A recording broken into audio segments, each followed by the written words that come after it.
Alright, Mopar people, welcome back to the channel. I'm just Mopar Joe. I gotta say the last 3 or 4 days have been really awesome for me. And part of that is we recently talked about our Mopar tax. Well, there's been a couple of great deals out there. If you keep your eyes open, I wanted to share one with you today. I'm traveling up to Missouri to see my buddy, and this was actually 10 minutes from his house. So I kind of got a good score here. I got to ask him again what all we got in this kind of lot of parts, but a lot of times people get rid of stuff. They don't have space for it anymore. There's many reasons. They just know they're not going to finish a project and want the stuff to go. So they don't have any idea who I was or who I am. Not that I'm anybody, but they were just selling parts on Facebook. He found the deal and he kind of scooped it up for me. He's been storing the stuff at his house, so thanks to Aaron for that. We're going to get lunch today too, but I'm going to show you those parts in just a second. Also, I got to pick up a block for our buddy Patrick at Mostly Old Parts and Rust. I'm going to kind of help him get that block across, at least across a couple states and over to Ed's machine to get some work done to it sometime. So let's check out after we get loaded up here. So we're at an undisclosed location. This is a 95 model. Let me get the light off of it so you can see. 8.3 of 95, 360. So considered a Magnum engine, right? Yeah, it's Magnum. There's a 360 for the non-believers of the world. Bearings look pretty good. And the big deal that we were just discussing. Oops. See if we can hit it there. All the way through. It's got oil holes like an LA, but it's a Magnum. I think that's the first one I've ever seen, man. Are you sure they didn't drill them? No, they run it from in the 360 from 93 to late 95, and I found even a couple super early 96s that are still drilled. Wow. So this is the blocks to look for if guys don't want to do oil through push rod when they use the fancy aluminum LA style heads on the Magnums. Nice. So what is the this is Patrick's block. This is an 03 block, and of course it's not drilled. So this is just a 03 Magnum. 360 Magnum. Okay. But what a lot of people don't know about on these, which is kind of cool, is they share the Hemi bolt pattern along with the Magnum bolt pattern, and of course the LA. So since they had the Hemi out that year, that's what they did for the last year of them.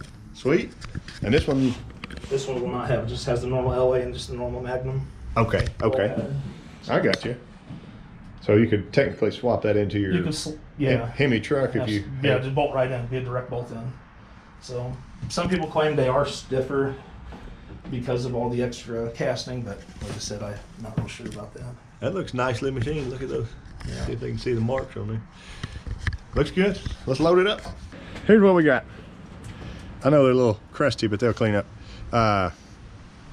Pair of 452 heads, pair of 516 heads, big block transmission. John Cope is still supposed to text me back on what this is, but somebody was drag racing it. It's got the little stubby arm on it, and it's got nice red fluid inside, but it's got this weird on the side plate there. I don't know what I don't know anything about this. Patrick's block, 74 440, 77 440. I think they're both standard. We measured. This is just a set of 400 pistons and rods. Aaron threw in for free. Old water pump, racing starter threw in for free. A couple nice balancers. Oh yeah, inside the truck. That's right. These are some 318 beautiful small block Mopar aftermarket rocker arms I had bought a while back, and I needed to pick up. New valve covers, new gaskets he gave me. This came with our deal though. This is 2 sets of Mopar Performance fin valve covers. Oh, that looks wonderful. There's a new damper. New set of diamond pistons. I guess I'm not going to open them and show them. And there's that stroker crankshaft, Mopar Performance. We're going to wrap it up and take it all to Ed's machine. Got some bearings and other good stuff too. So I guess I need to wrap this one up. John Cope finally called me back. I sent him some more pictures. He said that usually the hole in the bell housing like that was for vans, and you would check the timing of the engine through the hole in the bell housing. he's not sure why that one is the size of a baseball. They're not normally that big, but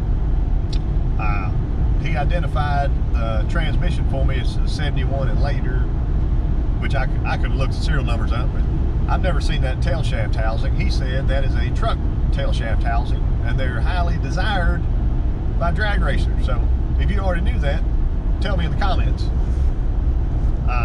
But it would probably be a really good one to build up for a race car. And it's not like I got a race car that needs a transmission built or anything, which I do. Anyway, for the grand total of the parts that I got, that was $600. I didn't think that's too bad, especially if the blocks will clean up, and they should. They measured standard, so all that's good to go. And we got a really nice transmission core as well. And the valve covers are probably nowadays worth $600. So I can take the cheap Chinese ones off my race car and put some made in USA ones on. Anyway, I appreciate y'all watching, and I'll catch you next time.